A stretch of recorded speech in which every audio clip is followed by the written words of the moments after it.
Welcome everybody. I'm Taylor Riggin for golfswing.com and we're here in our chipping series.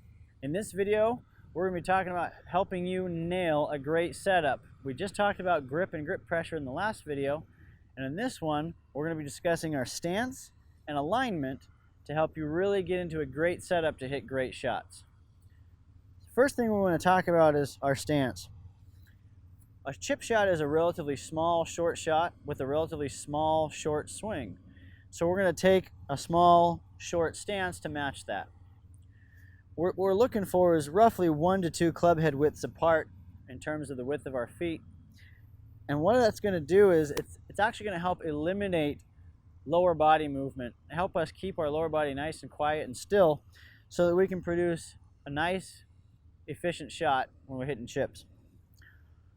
Now, as we take that setup, I'm going to turn sideways here towards my target. With our stance, what we're going to do is we're going to turn our feet, both of them, our toes, a little bit towards the target there. That's going to allow us, our body, to be opened up to the target a little bit and help us to see that shot a little bit more clearly. Okay, so our toes are going to turn over to the left or open our feet just slightly. Now let's talk about our alignment with the rest of our body.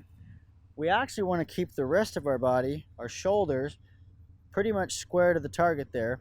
And that's going to really help us to keep from coming over the top. If we align up our shoulders open with our feet, what we can do is we can kind of come and pull across the ball and hit it to the left. So we're going to keep our shoulders nice and square to the target, our feet just a little bit open with a nice narrow setup, and that's going to help us to really get into a good position to make good shots and hit the ball crisp and clean. So pay particular attention to how you set your feet up and be consistent in your setup. Relatively narrow stance, feet turned out slightly, shoulders square to the target, and that's going to help you get better at swinging the club right down your line and hitting great shots. Thanks for watching, and join us in the next one.